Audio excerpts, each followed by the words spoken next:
All right, well, good afternoon, morning, evening, whatever it is in your world. I am Dr. Jack O'Connor, and I'm going to be your instructor for Concordia's 3301 Western Philosophy. And I just thought I'd send this out. The class does not start until the 9th, so we've got a whole nother week.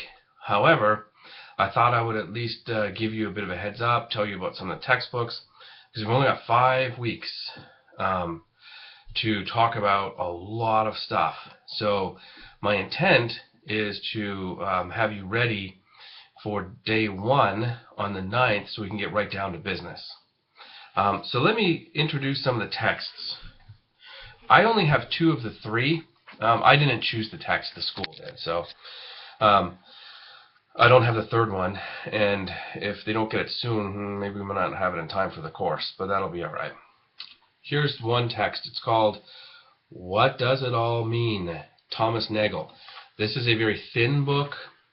It talks sort of in general about some of the problems of philosophy, what philosophers talk about, and the subtitle is A Very Short Introduction to Philosophy. So we'll talk about it on our first meeting because it kind of sets the general stage that the whole rest of the course is going to talk about. It introduces most of the general themes in a very informal way. So if you're not familiar with philosophy, this is a great text to introduce you to some of the questions that we're going to then follow throughout the course in a much more methodical manner. The backbone text for the course is this one.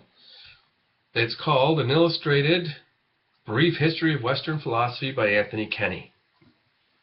Now I'll give you the ISBNs and titles and stuff on a document that I'm going to send with an email for this YouTube attachment. That'll have the information on it. The books will be available at the bookstore as well.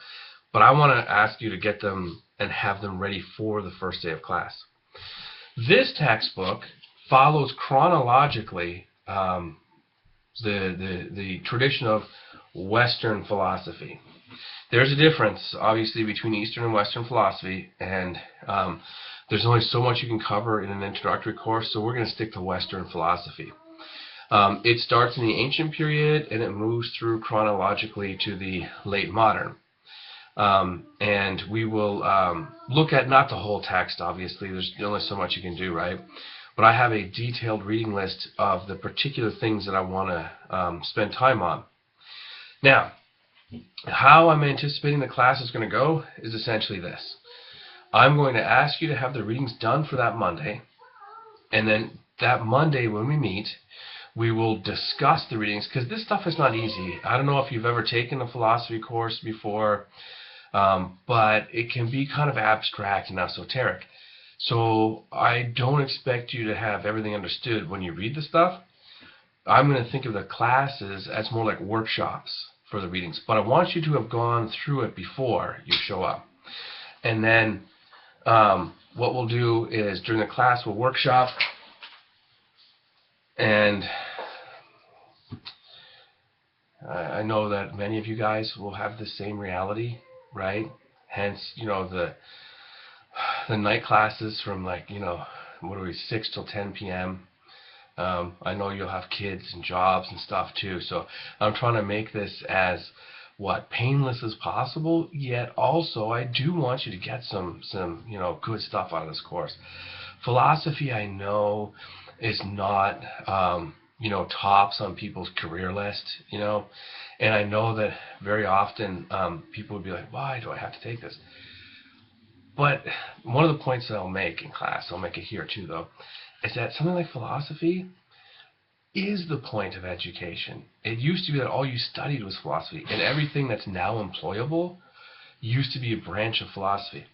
So a course like this, while it's not going to help you get promoted in business, it's not going to help you with a nursing degree or anything like that, but nevertheless, this is the kind of course, hopefully, that will move you toward being actually educated, not degreed.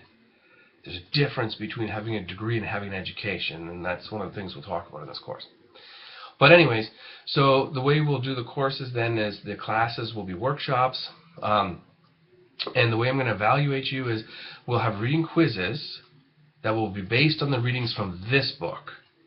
And like I said, I've got a detailed reading list attached to this email. So, in fact, if you wanted to get hot and preparing yourself, you can start the readings now. And the reading quizzes will be short answer things that I'll have in class for you to do when we first show up that will be based on testing whether you actually read the stuff. Not the first week, though, don't worry. Not the first week. Then we'll also have what's called summary papers, where at the end of a class I'll ask you to write about, okay, now you've read about this and now we've discussed it, so now, do you understand it? And I'll ask you like a broad sort of general question. And then lastly, we'll have a final paper. And the final paper will be something that culminates, a theme throughout the whole course or something like that, and we'll talk about that later. But for now, welcome to the course. Like I said, I'm Dr. Jack O'Connor, and I will see you guys on November 9th. The Blackboard component I don't think is open yet, and I don't have the full syllabus on there yet, but it will be soon. But I just wanted to introduce myself, introduce the course, let you see the textbooks, and give you enough to get started so you can show up Monday the 9th and we'll hit the ground running. Have a great week.